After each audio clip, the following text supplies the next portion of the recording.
our review of Skilhunt flashlights, we're going to talk about the EC300. This is a 21700 powered flashlight. It has a very impressive output, high CRI, as well as some hidden functions that are very, very cool. So let's go ahead and dig right in.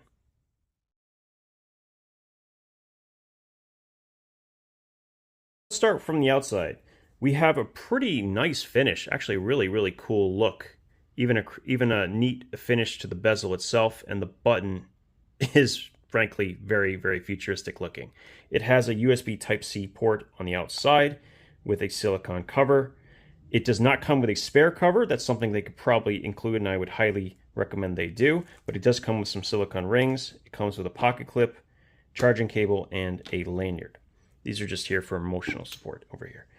So let's go ahead and start by putting on the clip. It looks like it's only in one direction, which is not particularly a problem for this particular light.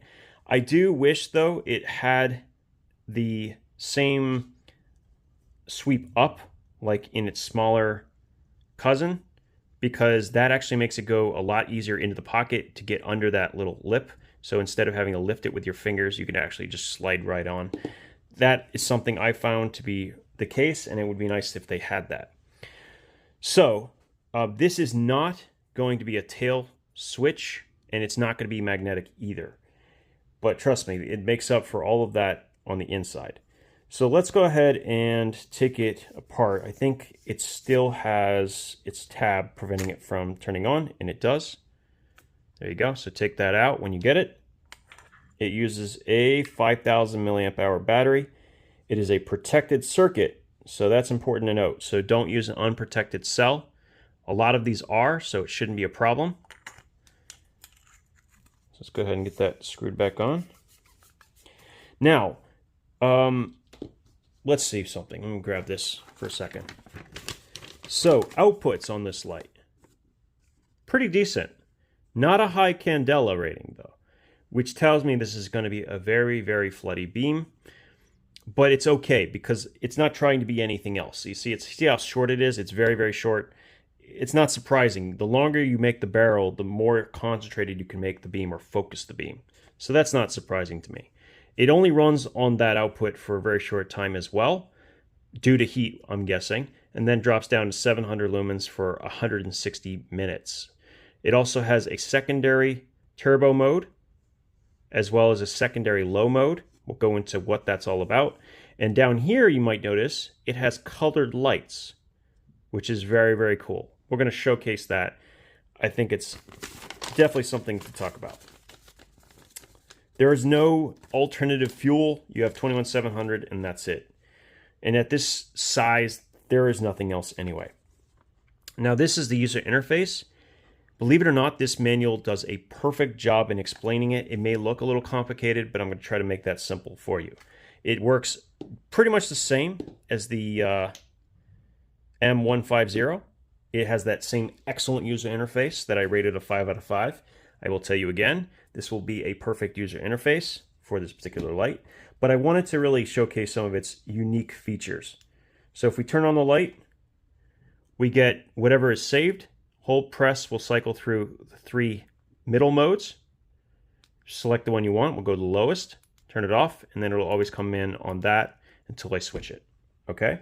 If I hold press, I will get the moonlight or ultra low mode. In this, I can then swap between one of 2 low modes. So by hold pressing again, I'll then go up. So you can have this or this. You just got to pick one. And whenever you go to the lowest mode, whenever you access it by hold pressing from off, you will get whatever the 2 that you've saved. That's one of the nice things about this user interface. It's a little bit customizable. It's not full-blown like Endurial 2.0, but it's plenty good enough. In addition to being able to customize the ultra low mode, you can also customize the turbo. So let's go ahead and go to turbo. And you have this really beautiful, wow, that is a nice beam. I wonder what the emitters are. I'll have to look that up later. But anyway, very, very nice output. It's not very bright. I mean, I know because I have other flashlights that are substantially brighter, but I will say that this light is very nice on the eyes. So really, really well done for that regard. So And from here, if I hold press, I cycle between two different outputs in the turbo. But it's not that much of a difference, if I'm being honest. Like, it's almost not discernible. So just leave it in the higher of the two. And if I'm looking at the amount of time you gain about 3 minutes of runtime at its highest, and then some amount in the middle. And I'm not sure that's worth it. So I would just rather stick with the 2300. Now, it's also possible that because I just got this, the battery might be a little bit low, and therefore it's not giving me the full brightness. But you should get the idea, okay? Even if I did have a brighter light, my camera would just adjust for it. So that's not even the coolest part. The coolest part is actually the alternative colors that it comes with. The color lights. I really want to play around with that. So if you hold press for moonlight, and then when you're in moonlight mode, you double press, you get access to different colored lights. And they're not like light, they're not just like auxiliary lights. They're like serious. So swapping between them. And then I believe to go from the different colors, I can hold press. So this is blue, red, which is awesome. Very bright, actually. And green. I'm sorry, that is just plain cool. That is just plain cool. Yes. Yes. All the yes from me. This is a fantastic light.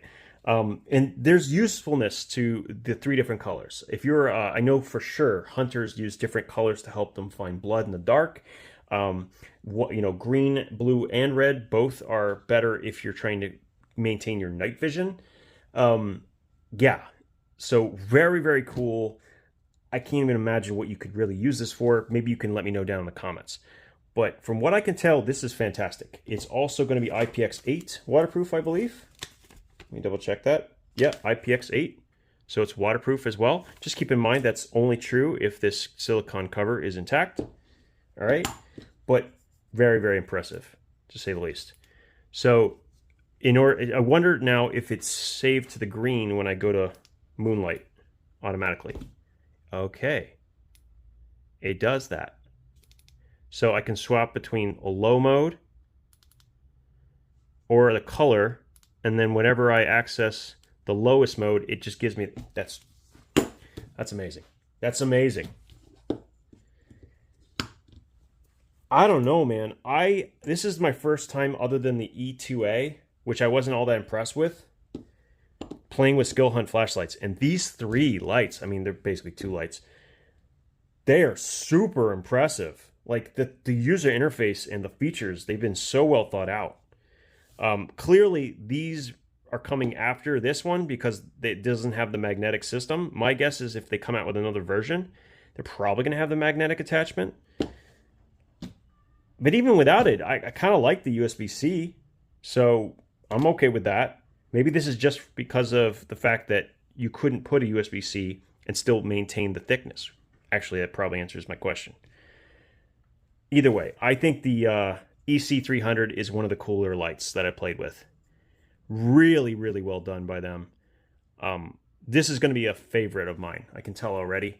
I doubt it's going to be something I'm going to slip onto my hat. It's just a little bit on the heavy side. And the reason, like I said, you want to have that wider gap is because when you press it on, it will splay out that metal a little bit too much. And it will grip a little bit better if you have the little rise. But either way, it still actually holds on pretty good. Not bad. Well done, Skilhunt. I'm impressed. I'm looking forward to trying more. Truthfully, these are fantastic. I have to look at the price. I will put it over here. And I'll also put the total of all of the, my ratings on this side over here. Thank you for your time. And we'll talk again soon.